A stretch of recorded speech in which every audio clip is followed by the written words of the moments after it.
చేప ఆరోగ్యానికి చాలా మంచిది. వీటిలో ఒమేగా 3 ఫ్యాటీ యాసిడ్స్, ప్రోటీన్లు, విటమిన్లు ఇలా ఇంకా ఎన్నో పోషకాలు ఉంటాయి. అందుకే వైద్యులు చేపను ఎక్కువగా తీసుకోవాలని చెబుతుంటారు. ఇది తెలిసినా కూడా చాలా మంది నాన్ వెజ్ ప్రియులు చేప కంటే చికెన్, మటన్ కి ఎక్కువ ప్రాధాన్యం ఇస్తారు. కొందరు ఒళ్ళు ఉంటాయని భయపడితే ఇంకొందరు ఇల్లంతా కౌసు వాసన వస్తుందని దూరం పెడతారు. ఇక కొందరు చేపలు తిన్నా దాని తలభాగాన్ని పడేస్తారు.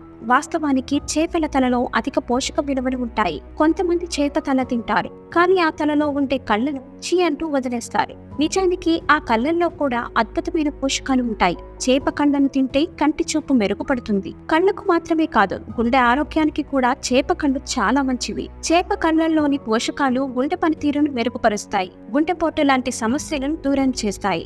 అంతేకాక మెదడులో రక్త ప్రసరణను క్రమబద్ధీకరించటం ద్వారా పక్షవాతం లాంటి సమస్యలు రాకుండా తోడ్పడతాయి. ఆటిజం లాంటి మానసిక సమస్య నుంచి బయటపడేందుకు కూడా చేపల కళ్ళు సహకరిస్తాయి. ఆటిజం ఉన్న వ్యక్తులు ఊరికనే అలసిపోతారు, ప్రతి చిన్న విషయానికి ఆతృతను ప్రదర్శిస్తుంటారు. వీరిలో ఆసక్తి లోపం కూడా ఉంటుంది. అలాంటి వారు చేప కళ్ళు తింటే అందులో ఉన్న ఒమేగా 3 ఫ్యాటీ యాసిడ్స్ ఉపశమనం కలిగిస్తాయి. అంతేకాదు మెదడు పనితీరు మెరుగై జ్ఞాపక శక్తి పెరుగుతుంది, భావోద్వేగాలు సమతుల్యమవుతాయి, కడుపులో ఉండే దీర్ఘకాలిక యాసిడ్ మంట తగ్గుతుంది. అదేవిధంగా చేప కళ్ళలో విటమిన్ డి పుష్కలంగా ఉంటుంది. ప్రశాంతమైన నిద్రకు విటమిన్ డి ఉపకరిస్తుంది. ఇక ట్యూనా, సాల్మన్ చేపలు ఆరోగ్యానికి చాలా మంచివి. పైగా వాటిలో విటమిన్ డి మోతాదు మరింత ఎక్కువగా ఉంటుంది.